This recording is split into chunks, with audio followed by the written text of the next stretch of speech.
Welcome to Jaye by the Bay. I'm Andrew Jaye, and if football is your thing, you're in the right place.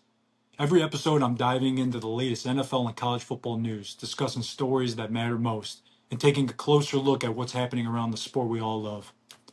Whether it's a blockbuster trade, a coaching change, recruiting news, or a developing story that's got the football world talking, we'll break it all down right here. Football news, football conversations, football year round. But before I get started, I just wanted to take a moment to thank everyone who supported me fulfilling this dream of mine where the odds are stacked against me. From my mom to all my friends and relatives, I'm truly blessed to have so many great people in my life. I also want to thank the Jay by the Bay followers, whether you're following on Instagram, Facebook, TikTok, or YouTube. You guys are awesome. None of this is possible without you. But most importantly, I want to thank my wife, Kristen. She's truly my biggest motivator, and she's the one that nudged me to start this podcast. So I just want to say thank you, sweetheart. I love you. But with that all that being said, let's get to it. I do hate to start off my podcast on a truly sad story. Yesterday on Good Morning America, uh, Chris Johnson announced to Michael Strahan on Good Morning America that he's been diagnosed with ALS. He actually was diagnosed with it last year, but you could see how progressive it's been. He was actually speaking with one of those voice activated computers.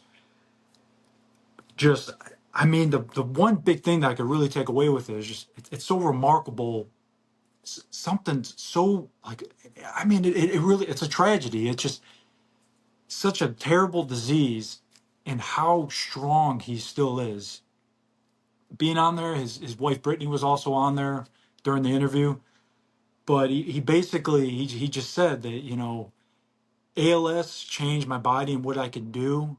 And speaking of like what he can do, he was talking about how he has 7-year-old daughter celebrated a birth, when she celebrated her birthday, and he just remembered being able to pick her up, and he's not able to do that anymore. I mean, he's lost all function with mobility function. He's wheelchair bound. Like I said, he's speaking with one of those voice computers.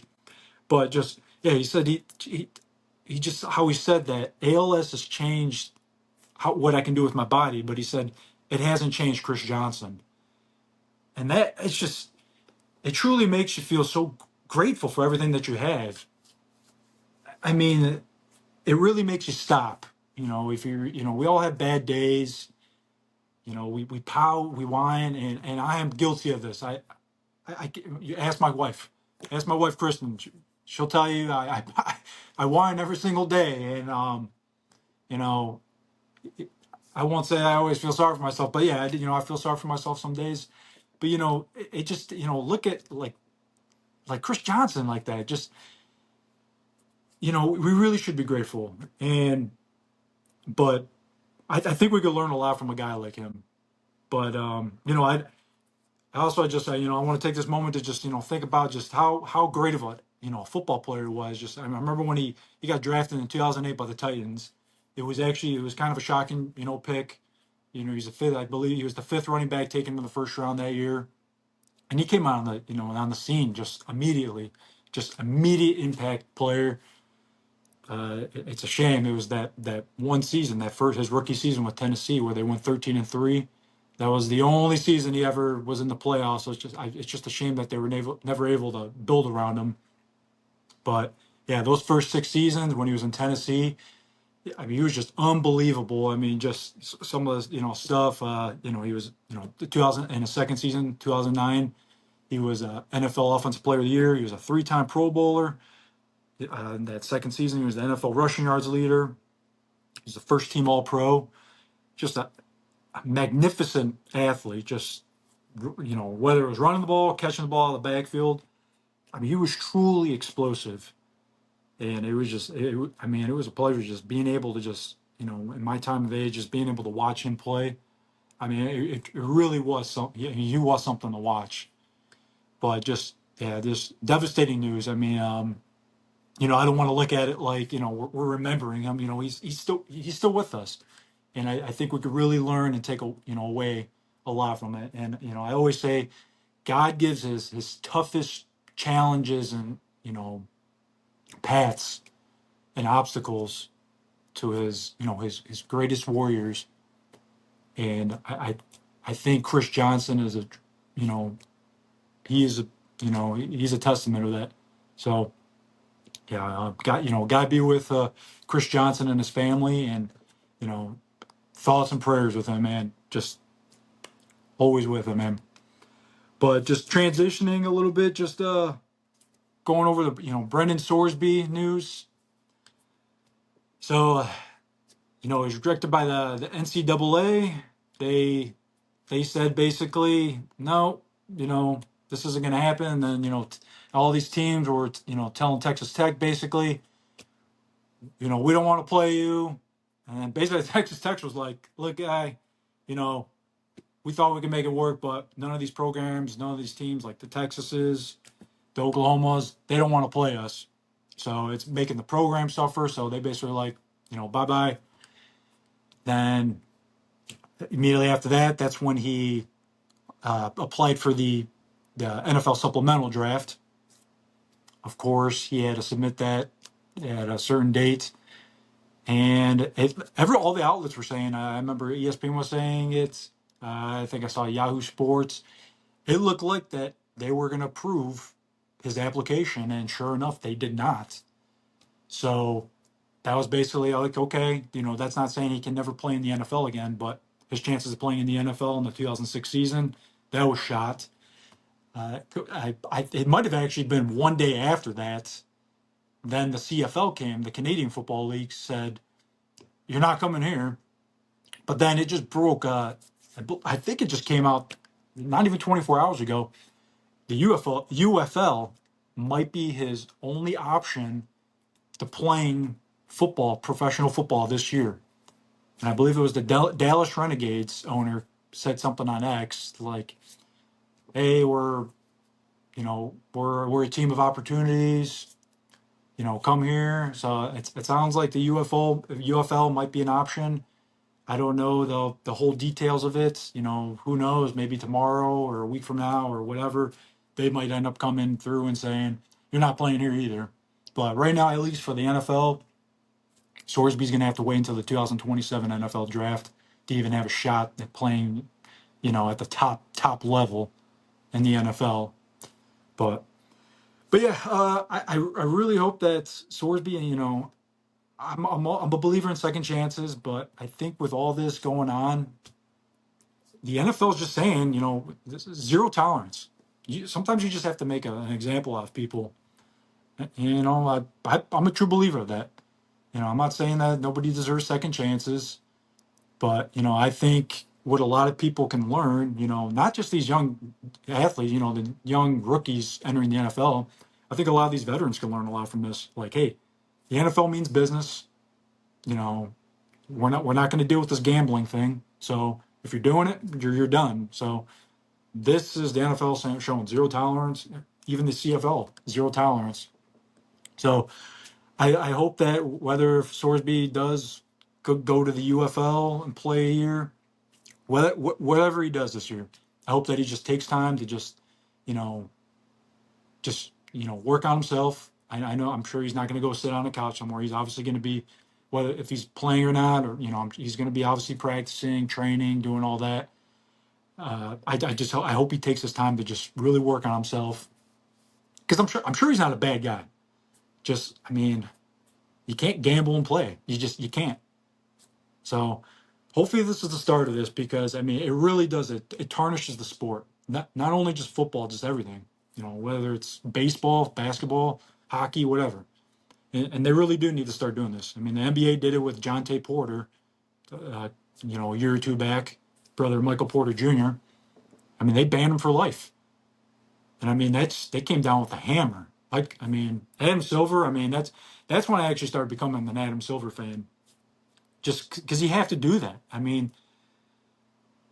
You can't play the sport and bet on it, whether it's your own games or not. You can't do it.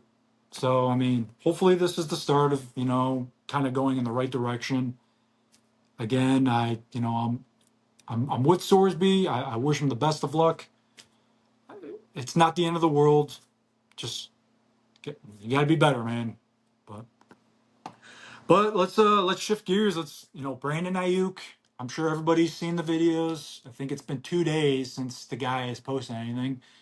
He, I call it the Brandon Aiyuk shenanigans. The guy keeps posting all these videos, and I think he's doing nothing but hurt his stock. That's all he's doing. I mean, at this point, he's made it clear that he wants to play for the Washington Commanders. I mean, excuse me. He's made it clear that he wants to play for the Commanders. He wants to team back up with his old, Arizona State quarterback, Jaden Daniels. But at this point, I mean, do you even want him if you're Washington? I mean, he posted that one video a couple days ago, basically just throwing money on the ground. It's like, okay, you're cool, man.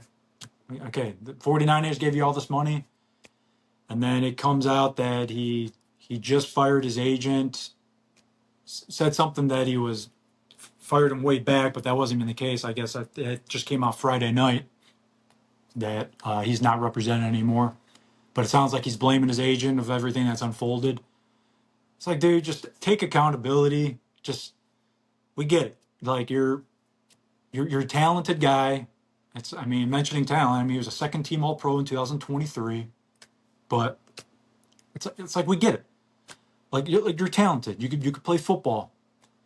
It's like just I don't get like this whole diva thing, and it's guys like when he does stuff like that. It's guys like that just give receivers a bad name, and all receivers aren't like that. But yeah, Aiyuk at this point, I don't know what he's doing. I think it might have been Ryan Clark. He came out and said like, I don't know what guy's doing. He's like he should be out showing that he can make awesome catches. That's the type of videos he should be posting, not him bashing the 49ers, taking money out of like a Louis Vuitton backpack and just throwing it on the ground. It's like, okay, yeah, you're cool, man. We see you got a lot of money. You're not happy. The world doesn't revolve around you. But we'll see. We'll see if we'll see what happens. I mean, the way it's looking, he's another guy. I mean, I don't know if he'll end up playing this year, but if he does, like I said, he's a hell of a player, hell of a receiver when he's healthy. I mean, another guy who hasn't stepped on the field for 2 years, but we'll see how it unfolds. And then, yeah, I mean, lastly, what I want to talk about is all this stuff going on with Terrion Arnold. For all of you that don't know what's going on with Terrion Arnold, so Terrion Arnold, back in February, was renting an Airbnb with some friends in the Tampa area. Supposedly his Airbnb was robbed, and I don't know the full details of everything that was taken. I think it was about $100,000 worth of cash and a duffel bag. I don't know who's. I mean, I guess you could be coming from the casino or that, but I don't know. That sounds kind of sketchy to me. And then it was like an $8,000 piece of jewelry was taken from the Airbnb. Well, he filed the police report. Good job, Terrion.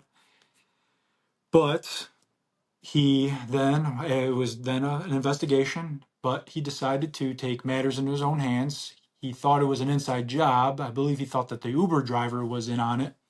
So him and a couple of friends decided to be vigilantes. And now Terrion Arnold was not involved with the physical part of it, but he was the main kingpin. He was the main accomplice. He organized the whole thing. So they caught who they thought was at fault of the whole robbery and all that. But they essentially kidnapped them. They kidnapped them, held them at gunpoint. So they interrogated them. I think I read that they pistol whipped them, which, geez. But then they ended up letting them go. Of course, those people then went to the police, filed a police report. So this has all happened back in February. So then from February until this past Thursday, 6 people turned themselves in. That last person being Terrion Arnold. So he turned himself in voluntarily. And then it turns out that he was actually held without bond. So he was not able to post bail. So then he sat in jail from Thursday until Monday morning when he had his court date. But Yeah, so he's being charged with it's 8 felony counts total. So I believe it's 4 counts of robbery and then 4 counts of kidnapping, which is very serious. I mean, I don't have to say. I mean, I don't have to tell you that. But so I don't know the whole legality of all of it, and what terms of everything. But in the state of Florida, from what I'm being told, it's I mean that's I think anywhere, but that's you're looking at life in prison, a maximum term there.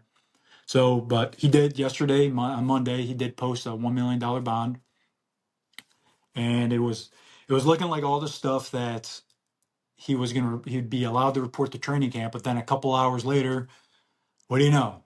The Detroit Lions cut him. So, I mean, it's a shame because I mean Terrion Arnold. I remember watching him at Alabama. I really liked him.